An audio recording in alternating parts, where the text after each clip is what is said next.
Lockdown 4 की तैयारियों के बीच दिल्ली में मेट्रो चलाने की तैयारियों को शुरू कर दिया गया है, जिसके चलते अब मेट्रो स्टेशनों पर सोशल डिस्टेंसिंग का पूरा ध्यान रखा जाएगा। हालांकि अभी मेट्रो शुरू होने की कोई आधिकारिक तारीख घोषित नहीं की गई है, लेकिन स्टेशनों पर मेट्रो के संचालन की तैयारियां शुरू कर दी गई हैं, जिसके चलते फुट डिस्टेंस स्टेप्स को भी स्टेशन पर बनाया जा रहा है। तो यात्रियों की सुरक्षा के चलते यहाँ खासा प्रबंध भी किए गए हैं।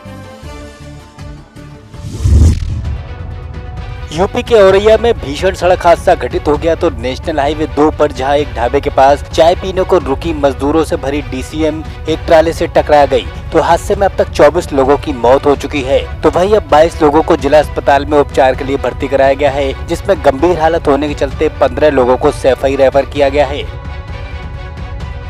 यह घटना औरैया कोतवाली क्षेत्र के चिरहुली के पास की है। घटना की जानकारी पर प्रशासन मौके पर पहुंच गया तो राहत व बचाव कार्य को शुरू कराया जा सका। जहां ट्राले में सभी प्रवासी मजदूर सवार थे, तो वही डीसीएम गाजियाबाद से 20 मजदूरों को लेकर मध्य प्रदेश के सागर के लिए रवाना हुई थी। तो ट्राले में 70 मजदूर सवार थे जो बिहार और पश्चिम बंगाल जा रहे थे। अब हादसे पर सीएम योगी ने संज्ञान लेते हुए मृतकों के परिजनों के प्रति संवेदना व्यक्त की है, तो वही आर्थिक मदद का ऐलान भी किया है। सीएमओ अर्चना श्रीवास्तव ने बताया कि 24 लोगों को मृत अवस्था में अस्पताल लाया गया था। फिलहाल 22 लोग जिला अस्पताल में उपचार के लिए भर्ती किए गए हैं, तो 15 लोगों को गंभीर रूप से उपचार के लिए अब सैफई पीजीआई में रेफर किया गया है। इसी के साथ जिला अस्पताल में एडीजी जय नारायण सिंह ने भी घायलों का हालचाल लिया।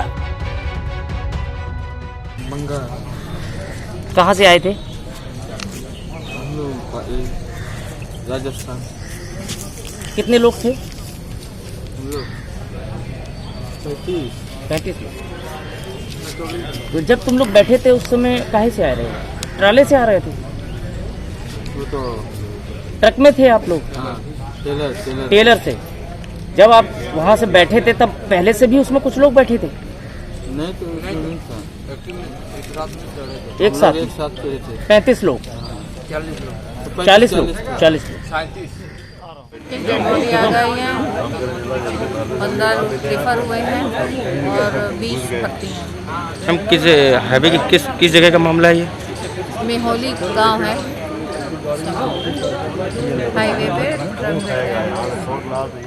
जो छोटा ट्रक था उसमें लोग कैंटर में जो दिल्ली से आए थे जी, तो वो ढाबे के पास रुक के चाय वाय पी रहे थे। पीछे से एक ट्रक, बड़ा ट्रक जिसमें कि चूने के बोरे लदे हुए थे, राजस्थान साइड से आया, राजस्थान के नंबर है, उसमें कुछ जो लोग बैठे हुए थे, वो ट्रक पीछे से आके इनसे टकराया। तो शायद ड्राइवर को नींद जबकि कुछ चाहिए होगी, साइड में था, ट्रक से साइड में खड़ा हुआ था, हाईवे से साइड में था, उसमें भी टकराने से घटना हुई। तो इसमें जो टोटल हुआ है इसमें 23 कैजुअलिटी हुई है। 15 को हमने सैफई रेफर करा जिनके ज्यादा फ्रैक्चर है और माइनर फ्रैक्चर माइनर उसके 20 लोग यहाँ एडमिट है हमारे 20 लोग यहाँ एडमिट है और 15 लोग सैफई रेफर। सर अनुमानित कितना आंकड़ा पहुंच सकता है? अभी रेस्क्यू जारी है आपका? कितने अब सारे हो चुके हैं, वहीं से हम 2 घंटे वहीं थे तो सारा चेक कर लिया, वहाँ ऐसा कोई भी नहीं, सब जितने भी लोग थे सब यहाँ आ चुके हैं। जैसे किसी की डेथ हुई वो भी और जिनको ट्रीटमेंट की जरूरत थी उनको सही जगह पहुँचा। क्या सर किसी व्यक्ति जो डेथ हुई फैकल्टी हुई है जिनकी, क्या किसी के आईडी कार्ड से आईडी कार्ड तो देख रहे ये सब किसी के घर वालों से संपर्क हो पाएगा? अभी करवाते हैं, कुछ तो परिवार वाले, कुछ लोग साथ में ही थे, कुछ लोग परिवार वाले यहाँ एडमिट भी हैं वापस में। बाकी ये मैक्सिमम लोग एक तो बिहार, झारखंड और वेस्ट बंगाल के थे जो अलग अलग कार्य कर रहे थे। झकझोर देने वाले हृदय विदारक हादसे ने जहां 24 लोगों को अपने आगोश में ले लिया, तो वहीं अभी भी दर्जनों लोग जिंदगी और मौत की जंग लड़ रहे हैं। तो हादसे पर अब पीएम मोदी ने भी गहरा दुख जताया है। तो सीएम योगी ने सभी जिले के कप्तान व डीएम को ट्रकों से मजदूरों को ले जाने पर सख्त कार्रवाई के आदेश भी दिए हैं। औरैया से श्रीकांत शुक्ला के साथ ब्यूरो रिपोर्ट। लॉकडाउन के दौरान प्रवासी श्रमिकों को भोजन पानी कराना बसपा के पूर्व विधायक को भारी पड़ गया। तो मामला बुलंदशहर का है, जहां सपा बसपा के पूर्व विधायक को अब पुलिस ने नोटिस भेजा है, जो चर्चा का विषय बन गया है। दरअसल पुलिस ने पूर्व विधायक गुड्डू पंडित के आवास पर एक नोटिस चस्पा किया है, जिसमें पुलिस ने पूर्व विधायक पर जानबूझकर प्रवासी भीड़ को भोजन का लालच देकर इकट्ठा करने के आरोप लगाए हैं। पूर्व विधायक के इस कृत्य को पुलिस ने लॉकडाउन के उल्लंघन मानते हुए कार्रवाई की चेतावनी दी है। तो बता दें कि विधायक गुड्डू पंडित ने लॉकडाउन के दरमियान प्रवासी मजदूरों को अपने आवास पर रोककर उनकी मदद के लिए भोजन पानी की व्यवस्था करवाई थी। अब इसकी फोटो और वीडियो सोशल मीडिया पर अपलोड की गई, जिसके बाद पूर्व विधायक ने सत्ता और प्रशासन पर गंभीर आरोप लगाए हैं। जी नोटिस इसलिए दिया गया है कि उत्तर प्रदेश के सारे जिलों से झारखंड, अदर स्टेट के लोग भटकते हुए बेचारे मजदूर जो मजबूर हैं, बहन बेटियां जिनको प्रेगनेंसी भी थी 7-8 महीने की, तमाम महिलाएं मेरे दरवाजे आ जाती हैं। तो मैं उनके लिए गेट ना खोलूं आंधी तूफान में, उनकी मदद करी, मैंने उनको मेडिसिन प्रोवाइड कराया, तो मेरा कसूर ये है? मैंने उनके गंतव्य तक पहुंचवा रहा हूं। और डिभई में जो हो रहा है, क्योंकि वो पार्टी से विधायक हैं, वो कितने भी लोगों के साथ लॉकडाउन का उल्लंघन करें। क्या हुआ है डिभई में? जो हुआ है मैंने आपके सामने रख दिया। क्या नहीं हुआ ये मीडिया को भी मालूम है, लेकिन मेरे को टेरराइज क्यों किया जा रहा है? कितने लोग आए थे नोटिस देने के लिए? 20-25 लोग आए थे। टेरराइज कर रहे हैं कि आप पे रासुका लगा दी जाएगी, आपको जेल में डाल दिया जाएगा, आपके यहाँ जो भी लोग आ रहे हैं उनको भगा दीजिए अपने आवाज़ से, अपना गेट बंद कर लीजिए। क्या उस बहन बेटी को जो प्रेगनेंसी है 7-8 महीने की, मैं उसको भगा दूं अपने घर से? जिस माँ के पैरों में छाले पड़े हुए हैं उस माँ को भगा दूं अपने घर से? ये इंसानियत है? नोटिस पर एसएसपी संतोष कुमार सिंह ने सफाई देते हुए कहा कि नोटिस में नाम नहीं लिखे जाने के कारण कंफ्यूजन के हालात पैदा हो गए, तो ये नोटिस बसपा सपा के पूर्व विधायक गुड्डू पंडित को दिया गया था। चौकी प्रभारी द्वारा इन्हें जो नोटिस दी गई उस पर इनका नाम नहीं लिखा गया। वो नोटिस इनके सदर दरवाजे पे चस्पा की गई, इनको प्राप्त कराई गई। गुड्डू पंडित द्वारा अपने कतिपय सहयोगियों के सहयोग से सोशल मीडिया में प्रसारित कर जनपद पुलिस की छवि को खराब करने के लिए किया गया। इस संबंध में चौकी प्रभारी को लाइन हाजिर कर दिया गया है। क्षेत्राधिकारी का भी स्पष्टीकरण प्राप्त किया जा रहा है। यहाँ बिल्कुल स्पष्ट रूप से कहना चाहूँगा कि जनपद पुलिस ऐसे समाज सेवियों का निरंतर स्वागत करती है और उनके सहयोग के लिए भी आभारी है, जो लगातार पिछले 1.5-2 महीनों से जन सेवा के कार्य में जनपद पुलिस को सहयोग प्रदान करते रहे। सर, गुड्डू पंडित के यहाँ से कुछ वीडियो आए हैं जो वायरल भी हैं सोशल मीडिया पर, जिनमें बाकायदा वो प्रवासी मजदूरों को केले भी खिला रहे हैं और कोल्ड ड्रिंक पानी वगैरह पिला रहे हैं, तो ये क्या महामारी एक्ट में इन्होंने गलत किया है? नहीं, देखिए, केले खिलाना पानी पिलाना गलत नहीं है, लेकिन एक सुनियोजित साजिश के तहत लोगों को इकट्ठा कर शासन और जनपद पुलिस की छवि को खराब करने के इरादे से एक कहीं न कहीं से भीड़ एकत्र करते हैं, जिससे सोशल डिस्टेंसिंग का दुरुपयोग होता है। लोग एक दूसरे पे सट जाते हैं, फ़ोटो खिंचाने का प्रयास करता है। एक प्रचार पाने की एक कुत्सित साजिश थी, न कि जनसेवा का स्वरूप था। लगातार लोग जो है पब्लिक के लोग और तमाम समाज सेवी भोजन पैकेट उपलब्ध करा रहे हैं, पुलिस उन्हें वितरित करा रही है, सोशल डिस्टेंसिंग का अनुपालन करा रही है, लेकिन इनका जो मकसद था वो भोजन पानी देना न हो करके लोगों को इकट्ठा कर फ़ोटो खिंचवाना था। उसमें लोग बिल्कुल सटे हुए से एक दूसरे के साथ दिखाई दे रहे थे और वो भीड़ इनके घर पे इकट्ठा की जा रही थी। इनका घर चूँकि मेन रोड पे है, तो वहाँ पे भीड़ को इकट्ठा करके ये सोशल डिस्टेंसिंग का उल्लंघन कर रहे थे। वहीं पूर्व विधायक गुड्डू पंडित पर जनपद में लॉकडाउन के उल्लंघन के 4 मामले पहले से दर्ज हैं, तो इस बार नोटिस प्रशासन द्वारा दिया गया है। नोटिस में नाम नहीं लिखने की गलती करने वाले चौकी प्रभारी राम नरेश को अब एसएसपी ने लाइन हाजिर कर दिया है। बुलंदशहर से प्रदीप पंडित की रिपोर्ट। यूपी में सीएम योगी के प्रवासी श्रमिकों को काम दिए जाने के वायदों को अब सरकार ने अमली जामा पहनाना शुरू कर दिया है, तो इसकी मानगी कन्नौज में देखने को मिली, जहां पलायन कर लौट रहे कामगारों के लिए मनरेगा योजना वरदान साबित हो रही है। तो वहीं जिले की ज्यादातर ग्राम पंचायतों में इस वक्त मनरेगा में खूब काम कराए जा रहे हैं। सालों बाद घर लौटे कामगारों के चेहरों पर गाँव में काम मिलने के बाद अलग खुशी नजर आई। तो हमने सदर ब्लॉक की बिलारपुर ग्राम पंचायत का हाल देखा, तो यहाँ मनरेगा के तहत दिए गए काम से इन लोगों की रोजी रोटी का संकट तो दूर करने का प्रयास हुआ, तो वहीं मनरेगा के काम करने वालों में पलायन मजदूरों के साथ वो किसान भी नजर आए जिनकी फसल बिगड़ने से इनको खासा नुकसान हुआ था। बहुत अच्छा लाभ मिल रहा है, सरकार की बहुत अच्छी ये काम है, अच्छा कर दिया हमारे लोगों के लिए। हम जो है बहुत अच्छी जगह लग गए हैं, नरेगा करने लगे हैं, इसमें जो है हमारा प्रॉफिट हो रहा है और हम जो है मजदूरी भूखे मर रहे थे और खेती में कुछ हो रहा नहीं, तो इसमें जो है इसमें काम हो रहा है तो अच्छा लग रहा है। तो फायदा मिल रहा है योजना का? अच्छा फायदा मिल रहा है, तो सरकार हमेशा बनी रहे तो बहुत अच्छा बात है। तो पूरी तरीके से फायदा योजना का मिल रहा है? पूरी तरीके से फायदा योजना है और बहुत अच्छा लग रहा है। तो क्या लगता है इस तरह की योजना चलती रहनी चाहिए? चलती रहे, बहुत अच्छा लग रहा है, चलती रहे योजना सब, और हमें लोगों को फायदा होगा, हम अपने इससे जो है गुजारा कर लेंगे। तो वैसे काम के लिए क्या बाहर जाना पड़ता था क्या? बाहर नहीं, हम खेती बाड़ी अपनी करते थे। खेती बाड़ी में जो है अच्छा कोई ढंग नहीं है, कोई फसल नहीं अच्छी हो रही है, और इसमें जो है इस वजह से ये काम मिल गया तो हमें बहुत सुकून हो गया है। तो क्या फ़ायदा मिल रहा आप लोगों को इससे? देखो ये पहले खेती बाड़ी करते और काम जैसे हड्डी पीस का मसाला खूब चल रहा है, बड़ी तकलीफ होती है। अब बड़ी आराम हो गई है कि नरेगा में काम मिल जाता है, काम कर ले, अपनी खेती बाड़ी देख ले। तो सरकार की जो योजना चल रही है उससे फ़ायदा है आप लोगों को? हाँ फायदा है, बड़ा बढ़िया है, धन्यवाद है। जिले के डीएम के अनुसार कई प्रदेशों से यहाँ प्रवासी मजदूर आए हैं, तो उनको रोजगार देने के लिए 425 ग्राम पंचायतों में से 356 ग्राम पंचायतों में काम देना शुरू कर दिया गया है। अभी तक 5045 लोग काम पर लगाए जा चुके हैं, तो 2043 नए जॉब कार्ड भी बनवाए गए हैं। जो प्रवासी मजदूर हैं उन सभी से कार्य कराना सरकार की मंशा है। कोरोना महामारी के दृष्टिगत जो लॉकडाउन चल रहा है, इसके कारण तमाम प्रदेशों से जो प्रवासी मजदूर हैं ये ज़िले में आ रहे हैं। क्योंकि अब वहाँ उनका काम बंद हो गया था, यहाँ आए हैं तो आवश्यक है कि यहाँ उनके लिए काम की व्यवस्था की जाए। तो अभी तक हमारे यहाँ कुल लगभग 425 गांव पंचायतें ऐसी हैं जहाँ हमारे प्रवासी मजदूर आ गए हैं।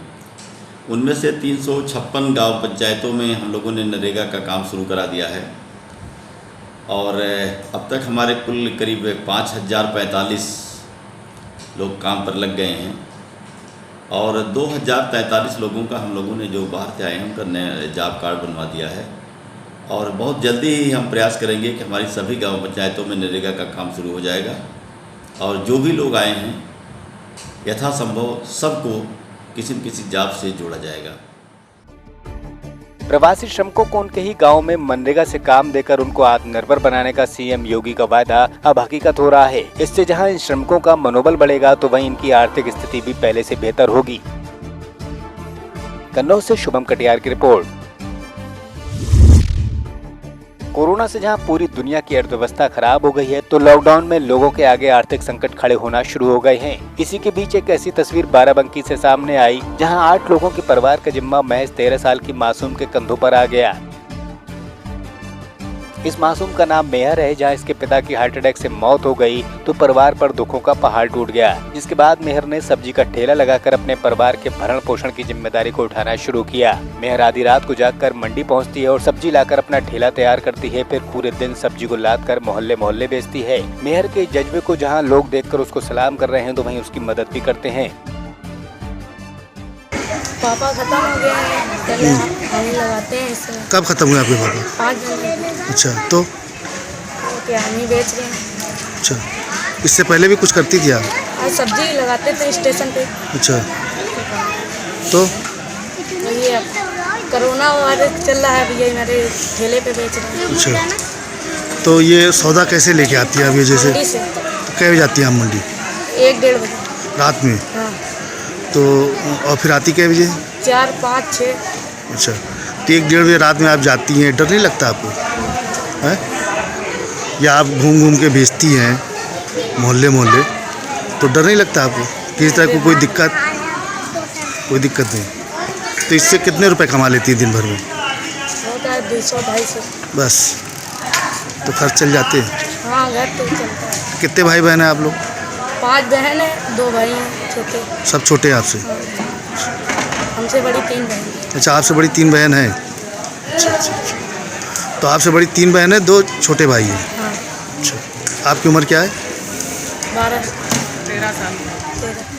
पापा का इंतकाल हो गया था 31 दिसंबर को, तो इसलिए वो लड़की हमारी बेच रही है। सोता कोई सहारा मेरा नहीं, बेटी ही मेरी सहारा है। समझो पहले पापा के साथ स्टेशन पे बेचती थी, रहती थी साथ में, और जब उनके पापा का इंतकाल हो गया फिर अपने घर में थी। फिर 40 हो जाने के बाद तब फिर वो फिर स्टेशन पे लगाने लगी। जब से वो बंदी हो गई है कोरोना के लिए, तब फिर वो 1 बजे रात को फिर यहाँ मंडी जाती है, मंडी से 6 बजे आ जाती है, फिर ठेला लगा के बेरी बेचती है। जो और क्या नाम है, ये छोटा बच्चा हमारा छोटा है कैश 5 साल का। आपके कितने बच्चे हैं? 5 लड़कियां हैं और तो 2 बच्चे छोटे हैं। 2 बेटे? 2 बेटे हैं। तो आप इतनी बड़े 1:30 बजे रात में वो जाती है मंडी, आपको डर नहीं लगता? नहीं, बहुत हिम्मतदार लड़की हमारी है, कोई डर नहीं है उसके। किस तरह कोई दिक्कत बेचने में? नहीं, कोई बेचने में दिक्कत ही नहीं है, वो बेच आती है सारा सौदा। हाँ, बाकी सरकार की तरफ से हमको कोई मदद नहीं मिली, बल्कि मिलना चाहिए हम लोग को, गरीबों के जैसे नहीं मिले तो किसको मिलना चाहिए सहारा सरकार। आपने कभी इसके लिए आवेदन वगैरह किया, किसी अधिकारी से मिली? किसी अधिकारी से नहीं, यही सब गए थे और सब कहना थे DM साहब से मिले थे, तो कहना आपको मिलेगा, फिर अभी कोई नहीं मिला कुछ सहारा। 13 साल की मासूम ने जिस प्रकार सब्जी बेचकर अपने परिवार के भरण पोषण का जहां बीड़ा उठाया, तो वहीं मेहर का परिवार भी अब सरकार से मदद की गुहार लगा रहा है। बाराबंकी से विपिन कुमार की रिपोर्ट। बरेली के बहेड़ी में लॉकडाउन में चोरों की मौज आ गई है, तो वे लगातार चोरी की घटनाओं को अंजाम दे रहे हैं। इस बार चोरी की ये वारदात अब CCTV कैमरे में कैद हो गई, तो वहीं अब बाइक चोर को इसी फुटेज के आधार पर पुलिस ने पकड़ने का दावा किया है। बरेली बहेड़ी से अनवर अंसारी की रिपोर्ट। लॉकडाउन की वजह से देश में अलग अलग राज्यों में फंसे कामगारों को उनकी मंजिल तक पहुंचाने के लिए केंद्र सरकार ने श्रमिक स्पेशल ट्रेनों का संचालन शुरू किया है, जिसके चलते मुरादाबाद में आज पहली श्रमिक स्पेशल ट्रेन से कामगारों को जांच के बाद बिहार के लिए रवाना किया गया। तो बता दें, यहाँ फंसे हुए 483 कामगारों सहित अन्य राज्यों के पैदल यात्रा कर रहे शेल्टर रूम में रोके गए कामगारों व मुरादाबाद के छात्रों सहित 1575 यात्रियों को जाँच के बाद रेलवे स्टेशन में प्रवेश दिया गया। उसके बाद पूरी जाँच की गयी, तो वही बिना किसी पैसे के टिकट व खाना पीने का सामान देकर बिहार जाने वाली श्रमिक स्पेशल ट्रेन में बैठाकर उनको रवानगी दी गई। इसमें रेलवे का भी सहयोग है, इससे मुरादाबाद में जो लोग अपने घरों तक जाना चाहते हैं इस ट्रेन के माध्यम से जा रहे हैं। इन सभी लोग जो जा रहे हैं उनका मेडिकल चेकअप किया गया है।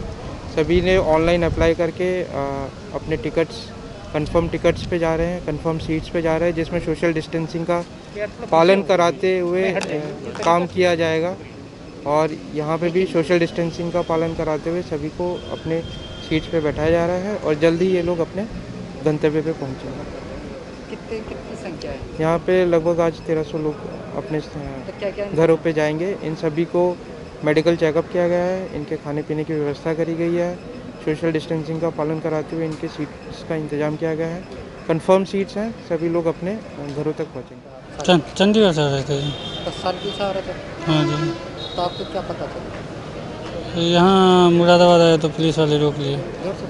पुलिस वाले रोक लिए हैं ये तो यहाँ हिंदू मॉडल इंटर स्कूल में यहाँ ठहरे 4-5 रोज 5 रोज यहाँ ठहरा हूँ, यहाँ से चल रहा हूँ। अब आप कहाँ से जाओगे? ट्रेन से चल जाएंगे। ट्रेन से जा रहे। तो क्या कहना चाहोगे? आप ट्रेन से अपना घर चले जाओगे तो क्या कहना? अच्छा है, ठीक है, हम लोग को सहूलियत मिल गया, इतना दूर पे आके ट्रेन मिल गया। जी हम लोग एक एप्लीकेशन आया था, उसमें हम लोग अप्लाई किए थे, तो उसमें हो गया हमारा काम। एक एप्लीकेशन आया था मोबाइल में, बिहार सहायता, तो उसमें हम एप्लीकेशन किए थे, वो हमारा कंफर्म हो गया था। उसके बिना पर सरकार के आदेश के पर हम यहाँ से निकल रहे हैं आज। अब आप अपने घर जाएंगे तो कैसा लगेगा, क्या कहना चाहिए? मैं सरकार का शुक्रगुजार हूँ कि मुझे ऐसे मौके पर उन्होंने घर जाने का परमिशन दिया। काफ़ी खुशी हो रही है मुझे। प्रवासी श्रमिकों ने अपने गंतव्यों पर जाने के लिए जहां पहले प्रदर्शन किया था, तो वहीं प्रशासन ने इसमें संज्ञान लेते हुए उनको घर भेजने का फैसला किया, जिसको लेकर अब सभी को भेजा जा रहा है, तो इनके चेहरों पर खुशी साफ झलक रही है। मुरादाबाद से दानवीर सिंह की रिपोर्ट। वाराणसी जिलाधिकारी कौशल राज शर्मा ने SSP प्रभाकर चौधरी के साथ करिकियाओं बॉर्डर पर औचक निरीक्षण किया। तो बॉर्डर पर जो पैदल श्रमिक घर जाते दिखे, तो उनको शेल्टर होम पहुंचाया गया। इस दौरान अधिकारियों ने सेंटरों पर पहुंचकर प्रवासियों का हाल जाना, तो सभी का मेडिकल परीक्षण भी कराया गया। इसी के साथ मौके पर पिंडरा SDM मणिकंडन के साथ फूलपुर थाना प्रभारी सनवर अली अपने फोर्स के साथ मौजूद थे। वाराणसी से धर्मेंद्र पांडे की रिपोर्ट। कोरोना की जंग में लगे कोरोना वॉरियर्स के सेवा भाव को देखते हुए अखिल भारतीय विद्यार्थी परिषद के कार्यकर्ताओं द्वारा गोदोलिया चौराहों पर पुलिस कर्मियों का स्वागत व अभिनंदन किया गया। इस दौरान दशवाश में थाना के प्रभारी सहित अन्य पुलिस कर्मियों को अंगवस्त्र पहनाकर उनका अभिनंदन हुआ, तो वहीं उनकी सुरक्षा के लिए मास्क और सैनिटाइजर का वितरण भी किया गया। इसी के साथ लॉकडाउन की गाइडलाइन के चलते सभी से घरों में रहने की अपील भी की गयी। वाराणसी से धर्मेंद्र पांडे की रिपोर्ट। यूपी के भदोई में 10 वर्षीय बच्चा कोरोना पॉजिटिव मिला है। तो बच्चा कुछ दिन पहले ही अपने परिवार के साथ मुंबई से ज्ञानपुर तहसील के रमईपुर गांव आया था। अब परिवार के सदस्यों की रिपोर्ट आना बाकी है, तो सभी लोगों को फिलहाल आइसोलेशन में रखा गया है। एडिशनल सीएमओ जेपी सिंह ने बताया कि कुछ दिन पहले मुंबई से परिवार लौटा था, तो उसके परिवार में एक सदस्य की मौत भी हो गई थी, जिसके बाद जाँच के सैंपल भेजे गए, जिसमें अब बच्चे की रिपोर्ट पॉजिटिव आई है। तो वहीं अन्य लोगों की रिपोर्ट आना बाकी है। तो वहीं अब मरीजों की संख्या जिले में बढ़कर 4 हो गई है। किन लोगों के 16 व्यक्तियों को दिनांक 12 तारीख को मेडिकल क्वारंटीन कराया गया था, जिसमें से एक व्यक्ति की रिपोर्ट पॉजिटिव प्राप्त हुई है। अभी सीएमओ से बात हुई है तो उन्होंने बताया कि अभी और लोगों की रिपोर्ट आना बाकी है। और आज जानकारी ये मिली कि 2 ड्राइवर्स जो उन गाड़ियों को लेकर मुंबई से आए थे, उनको भी आज मेडिकल क्वारंटीन में भेजा गया है। तो कुल मिलाकर के 16 से 18 व्यक्तियों की रिपोर्ट आनी थी, जिसमें से एक व्यक्ति की रिपोर्ट आई है। तो सर, जो 2 व्यक्ति आए थे गाड़ी लेके और रमईपुर ही गांव के थे, कहीं अत्यंत जगह? रमईपुर गांव के हैं। एक व्यक्ति का नाम है रविंद्र प्रताप सिंह, दूसरे व्यक्ति का नाम है दिव्या सिंह। ये रिपोर्टें कब तक आ जाएंगे सर? संभावना है शाम तक रिपोर्ट आ जाएगी, और जो 2 व्यक्तियों की रिपोर्ट आज भेजी जाएगी वो 2 दिन की पश्चात जाएगी। तो रमईपुर गांव को पूर्ण रूप से सील कर दिया गया है? पूर्ण रूप से उनकी जो सीमाएं थी, जहाँ से आने जाने का रास्ता था, उनको बैरिकेड करके सील कर दिया गया। वहाँ पुलिस फोर्स तैनात कर दी गई है और गाँव में मुनादी भी करा दी गई है कि कोई व्यक्ति बाहर न निकले, न कोई बाहर का व्यक्ति अंदर गाँव में आए। और जो भी रोजमर्रा की चीजें हैं उनको वहाँ शासन की ओर से प्रोवाइड कराई। अब जब बच्चे की रिपोर्ट पॉजिटिव आई है तो परिवार के अन्य सदस्यों की रिपोर्ट का प्रशासन को इंतजार है। फिलहाल बच्चों को सभी से अलग उपचार के लिए रखा गया है। भदोई से अनंत देव पांडे की रिपोर्ट। मध्य प्रदेश के सतना में मैहर पुलिस ने गांजा तस्करों को दबोच लिया, तो वहीं इनके पास से 8 कुंटल गांजा बरामद किया गया। तो 5 आरोपियों के पास से एक ट्रक भी जब्त किया गया है। तो 2 आरोपी अभी फिलहाल फरार हैं। तो बता दें कि पुलिस को सूचना मिली थी कि ट्रक में गांजे की खेप तस्कर की जा रही है, जिस पर पुलिस ने जाल बिछाया और सफलता हासिल की। यहाँ 78 बोरियों में 8 कुंटल गांजा बरामद हुआ है। तो 1 करोड़ से ज्यादा की कीमत का बताया जाता है। फिलहाल 2 आरोपी फरार है। तो पकड़े गए आरोपियों से पूछताछ जारी है। वहीं आईजी रेंज ने टीम को इनाम दिए जाने की घोषणा की है। सतना से सतीश सिंह की रिपोर्ट।